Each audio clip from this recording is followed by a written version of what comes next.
নমস্কার বন্ধুরা, ফুডুস কিচেনে সবাইকে স্বাগত জানাচ্ছি। আজকের এই বিকেলে বাচ্চাদের আবদার হলো তাদেরকে আমাকে কোনো মজাদার একটা স্ন্যাক্স বানিয়ে দিতে হবে। হাতে বেশি সময় নেই, এদিকে বাচ্চাদের আবদার না মেনে যাই কোথায়। তাই ভাবলাম চটজলদি আমি একটা স্ন্যাক্স তৈরি করি আর রেসিপিটা আপনাদের সাথে শেয়ার করি।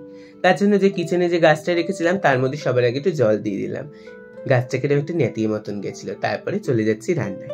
প্রথমে একটি পাত্র নিয়ে নিয়েছি, তার মধ্যে নিলাম আমি 2 কাপ মতন ময়দা। আপনারা ময়দার পরিবর্তে গমের আটাও নিতে পারেন।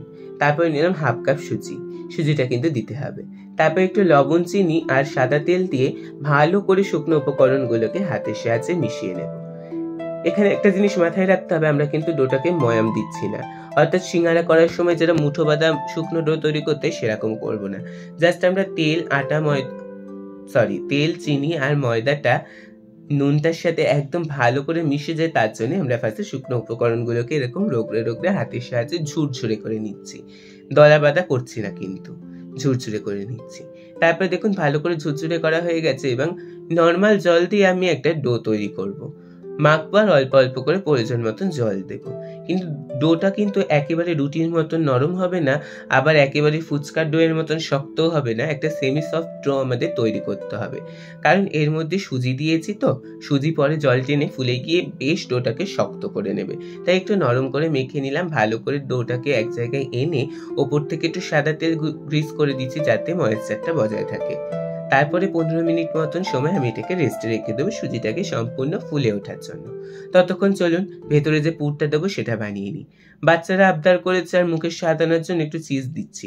আপনারা নাও দিতে পারেন, কিন্তু চিজ দিলে বিশ্বাস করুন খুব ভালো টেস্ট হয়। তার জন্য গ্রেটারটাকে একটু তেল দিয়ে গ্রিস করে নিলাম। গ্রেট করতে খুব সুবিধা হয়, চিজ একদম আটকায় না। আর চিজ গ্রেট করার সময় এক ডিরেকশনে ঘষলে চিজ খুব সুন্দরভাবে গ্রেট হয়ে যায়। আর বাদ বাকি চিজটাকে আমি আবার ঢাকা দিয়ে ফ্রিজে রেখে দেবো। দেখুন আমাদের গ্রেট করা হয়ে গেছে। এবার যতক্ষণ আমি পুরো জিনিসগুলো সংগ্রহ করছি ততক্ষণ এটাকে আমরা ফ্রিজে রেখে দেবো। যা গরম পড়েছে, চিজ তো গ্রেট করতে করতে যেন গলে যাচ্ছে। এবার চলুন উপকরণগুলো নিয়ে হাজির হয়ে গেছি। এখানে নিয়েছি প্রায় 1 থেকে 150 গ্রাম মতন পনির। আমি নর্মাল পনির নিয়েছি, কোনো ক্রিম পনিরও ব্যবহার করিনি। এই পনিরটাকে হাতের সাহায্যে আমি ভালো করে ম্যাশ করে নেব। আপনারা চাইলে গ্রেটার দিয়ে গ্রেটও করতে পারেন। আমি ম্যাশ করে নিয়েছি। আর এখানে নিয়েছি 1 কাপ মতন সুইট কর্ন। এটা কিন্তু বয়েল করা সুইট কর্ন। সুইট কর্ন দিলে খুব ভালো লাগে। তারপরে দিলাম একটু কাঁচা লঙ্কা। আমার বাচ্চাগুলো বেশ বড় বড়, তাই তারা কাঁচা লঙ্কা খেতে পারে, তাই দিলাম। আপনারা না চাইলে নাও দিতে পারেন। দিলাম একটু গোলমরিচের গুঁড়ো, লবণ আর চিনি। আর দিচ্ছি এখানে অরিগ্যানো। লবণটা কিন্তু আমাদের একটু বুঝে শুনে ব্যবহার করতে হবে, কারণ চিজেও কিন্তু লবণ থাকে। তাই একটু সামান্য করে লবণ দিয়েছি। তারপরে দিলাম একটু ভিনিগার, কারণ আমি পুরটা বেশি করেই বানিয়ে রেখে দিচ্ছি সংরক্ষণ করব বলে। ভিনিগার দিলে সেটা করতে সুবিধা হয়। তারপর দিলাম সাদা তেল, কারণ ভেতরে পুরটা কিন্তু খুব ময়েস্ট থাকে। সাদা তেল দিলে আপনারা মেল্টেড বাটারও দিতে পারেন। তারপরে চিজগুলো দিয়ে হাতের সাহায্যে ভালো করে মিশিয়ে করে দলা বাঁধা মতন প্রকৃতিতে এসে গেলে থেকে সাইডে সরিয়ে রেখে আমরা যে ডোটা তৈরি করে রেখেছিলাম সেটিকে দেখে নিই। দেখুন ডোটা কিন্তু আগের থেকে অনেকটা শক্ত হয়ে গেছে। এবার হাতের সাহায্যে এটিকে 2 থেকে 3 মিনিট আমরা মুথে নেব। মুথে নিলে আবার একটু বেশ নরম হয়ে যাবে। বেশ ভালো মতন আমাদের মুথে নেওয়া হয়ে গেছে। এবার এটির থেকে পরিমাণ মতন আটা নিয়ে লেচি করে নেব। লেচিটা আপনাদের মনের মতন করতে পারেন, একদম ছোট ছোট করেও করতে পারেন, মোমোর মতন মুড়তে পারেন। আবার আমি এখানে বড় বড় করে লেচি করেছি, করে ভালো করে হাতের তালুর সাহায্যে মসৃণ করে নিয়ে বেলাবেলির পর্যায়ে চলে যাব। এখানে বেলার জন্য নিয়েছি আটা ডাস্ট করে নিচ্ছি। নিয়ে আমি একটা বেলনির সাহায্যে রুটির মতন বেলে নেব। রুটির থেকে সামান্য মোটা রাখতে হবে। আর বেলাটা হবে একটু চৌকোট প্রকৃতির, গোল হলে কিন্তু হবে না। দেখুন আমার সবকটা বেলা হয়ে গেছে। আপনাদেরকে ঘনত্বটাও দেখিয়ে দিচ্ছি। বেশ রুটির মতন পাতলাও না, আবার একেবারে মোটাও না, মিডিয়াম। তারপরে সব কটাকে বেলে নিয়ে আমি এরকম থরে থরে সাজিয়ে দিচ্ছি। এবার কাটাকাটির পালা। একটা ছুরির সাহায্যে আমি যেহেতু বেশ বড় বড় রুটি করেছি, তার জন্য লম্বায় 3 টুকরো এবং আড়াআড়িতে 1 টুকরো করে কেটে নিলাম। এরকম ভাবে পাতলা পাতলা মতন দেখুন আমার স্ট্রিপ একদম তৈরি, বা শীটগুলো তৈরি হয়ে গেল। এবার মুড়ে নেব।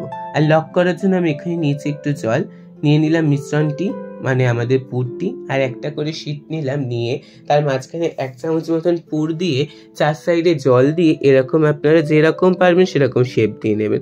আমি এরকম 3 কোণা করে পিছন দিকটা ধরে আবার মুড়ে দিয়েছি। একটু সমস্যা হতে পারে, মোড়ার জন্য, কারণ এগুলো চৌকো নয় তো ত্রিকোণা মতন হয়েছিল, তাই আপনারা সাইড দিয়ে যে আটাগুলো বেরিয়ে যাচ্ছে সেগুলোকে আবারও মুড়ে দেবেন। তারপরে আর কি তেল গরম করে ঝপঝপ করে লাল লাল করে ভেজে নিতে হবে, তাহলেই আমাদের বাচ্চাদের মনে উপযোগী স্ন্যাক তৈরি। আর আমি তো একবার দায়িত্ব সহকারে বলতে পারি, শুধু বাচ্চা কেন, বড়দেরও মন জয় করতে এই স্ন্যাক্স একেবারে রাজার মতন কাজ করবে। আমি আবার এখানে কয়েকটা চৌকো করেও ভেজে নিচ্ছি, আপনারা আপনার ইচ্ছে মতন করতে পারেন। ব্যাস গরম গরম স্ন্যাক্স তৈরি হয়ে গেলে বাচ্চা থেকে বড় সবার মন জয় করতে একেবারে সক্ষম। তাহলে চটজলদি ভিডিওটিকে একটা লাইক করে ফেলুন, আর কমেন্ট সেকশনে আমার মতামতটা জানাতে একেবারে ভুলবেন না। আর নতুন বন্ধুদের উদ্দেশ্যে বলছি, চ্যানেলটিকে সাবস্ক্রাইব করে তবেই কিন্তু যাবেন, যাতে আমার রেসিপিগুলি সবার আগে আপনার কাছে পৌঁছায়। ধন্যবাদ।